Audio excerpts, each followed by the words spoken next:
Привіт, друзі! Перед вами PFAF 211. Ось, і трошечки я поговорю про нього. Машина була вироблена в Німеччині в 1973 році. Про це свідчить, наприклад, на внутрішній стороні підставки є вилито номер 73. Це є саме рік. Ось, і ця машина, як і більшість машин, мають вікові проблеми. Тобто ті болячки, які повторюються від моделі до моделі, і вони схожі. В першу чергу треба дивитись на кріплення двигуна. Двигун, як правило, починає на самому місці, де тримається двома гвинтами, вона якби відламується, тому що там йде проміжок пластмаси. І на ньому йде тріскання і, відповідно, двигун просто відпадає. Цей двигун теж перероблений, він стягнутий просто на довгі шпильки. Ще одна з важливих проблем, яка може утворюватися, і в даному випадку на цій машині вона теж є, це тріснута шестерня привода. Тобто, оскільки, щоб ви так розуміли, в цій машині хоч і, бачите, тобто оце у нас шпульний ковпачок від коливального човника, ось він, комплект цілий, так? Ось оце, відповідно. І шпульний ковпачок тут такий ж самий. Тобто спочатку можна здалека подивитися і зрозуміти, що це все-таки коливальний. Але він все-таки це ротаційний човник. Давайте його витягнемо, на нього поглянемо уважніше. Тобто він круглий. Якщо порівнювати з коливальним човником, він трошки відрізняється, так? Ось два човника. Кольця ці, які прижимають човник, утримують в гнізді, вони теж чуть-чуть відрізняються, конструктивно вони там різні. Цей може бути дуже різноманітний. І в даному випадку ця шестерня тріскає і її потрібно міняти. Її можна досі купити новою і замінити. Відповідно, на цій машині, конкретно на цій, тобто шестерні просто чуть рознесені і люфтує, тобто є зазор між зубами, відповідно, воно якби проходить цю тріщинку і поки що воно буде так, бо клієнт не хоче міняти. Так що, зрозуміло. Проблема номер 2 – це все-таки шестерня, бо вона перша проблема, друга проблема. В основному інших проблем з нею пов'язаних немає, тобто нічого більше не руйнується, все довго живе. На цій машині ще замінений ремінь від двигуна до махового колеса. Але на цьому все. Давайте її трошки потестуємо. Взявся я її тому, що я на неї розробив кілька копірних дисків. Якщо придивитись зверху, є невеличке віконечко, так? В яке вкладаються копірні диски. Але для початку я просто, давайте погудимо, подивимося, як вона шиє. Заправка. Давайте перезаправлю ниточки повністю. Перше, дві направляючих. Раз, так, раз, два.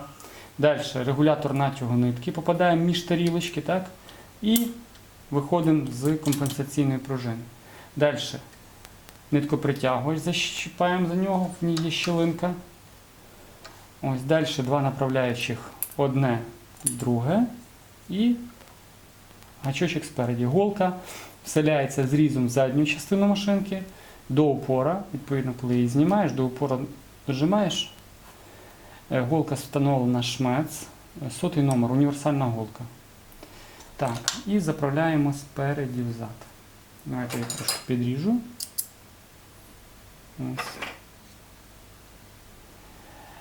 Ось отак от. І шпульний ковпачок. Намотка відбувається на вузлі намотки, так? І шпулька закладається так, щоб нитка крутилася за годинниковою стрілкою. Тобто беремо ось таким чином, так? Сюди.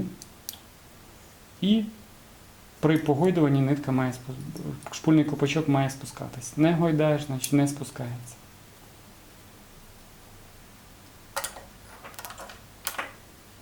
Так, відрізаємо кусочок. Так, за першим уколом дістаємо нижню нитку.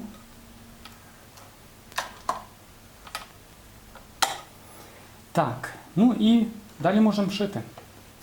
Попробуємо, наприклад, по прямій пошити. Давайте пройдемося по органах керування. Значить, у нас перемикач швів, селектор, так?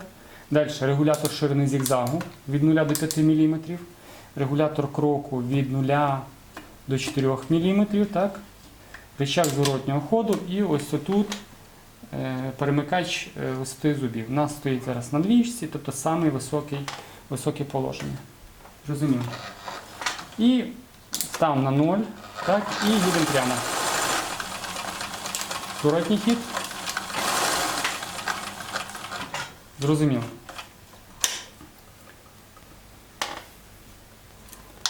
І далі переходимо, наприклад, на зігзаг. Це буде самий широкий зігзаг. І тут вже можемо уважніше подивитися, наскільки добре відрегульовані натяги, чи нитка не з'являється знизу, наприклад, верхня, або навпаки. Все тут чудово. Ось. Так, треба було мені перевернути, мабуть, на другу сторону. Так, де мої ножиці великі? Бо на цій стороні дуже вяло видно. Давайте я ось так зроблю. І ось так розверну. Друга сторона темніша. Так. Що ж тут у нас ще є? Тут кілька швів всього на все. Тобто є еластичний шов, так? Це тройний зігзаг. Йдемо приблизно на одиничку і пробуємо його.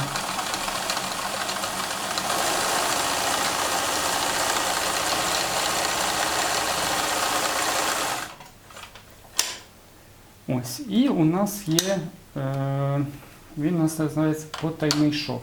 Тобто йде пряма строчка і кидає зубчик один невеличкий. Тобто зубчик у нас буде, якщо тут зображено, наліво, а пряма справа.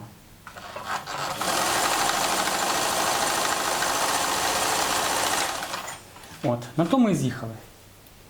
Більше фактично тут швів немає, плюс ще є петля напівавтомат. Її чіпати не буду, бо відео затягнеться. Значить, у нас є місце, куди закладаються копірні диски. І так, у нас є кілька дисків. Це у нас зигзаг, так? Який закладається зверху.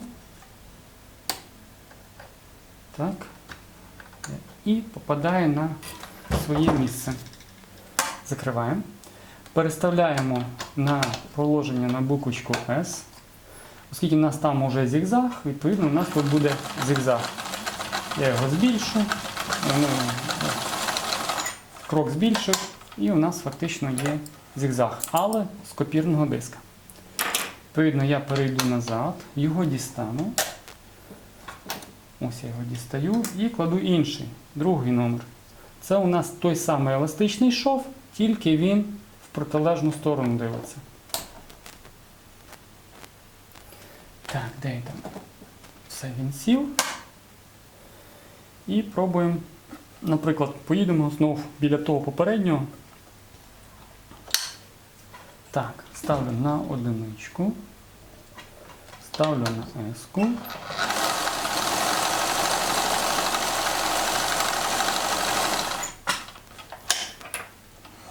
І той самий фактично шов, тільки він розвернутий в другу сторону. От. На цьому в мене копірні диски повністю сформовані, закінчилися. От у мене ще є ось такий і ось такий, які не мають самої ручки, за яку хапати. Тобто це фактично оцей належить, а це ще інший, це у нас такий невеличкий вишиваний. Зараз його попробую закласти. Так, що у нас там? Ось отак. Є. Я його прижму, наприклад, ось оцим, і він в мене буде триматися. Давайте ми його попробуємо. І S. Далі. Оскільки це вишивальний, я його буду класти дуже густо, тобто майже біля нуля.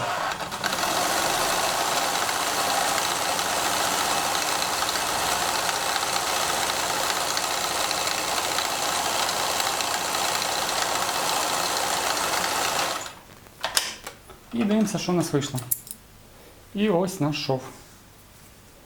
Таким чином можна шов будь-який зробити. Тобто він буде, ну я не знаю, скільки можна сюди накласти таких копірних дисків. Ну я думаю, штук 50, я думаю, можна запросто мати, і вони можуть вкладатися і міняти повністю шов. На цьому буду завершувати. Якщо когось полетіло, якщо когось зацікавило таке виконання, звертайтесь, я зможу допомогти. Десь в районі 60 гривень буде коштувати один. Це чуть-чуть більше, ніж $2. На цьому все. Все, ласка, кажи мурмур. Все, до зустрічі. Бувайте.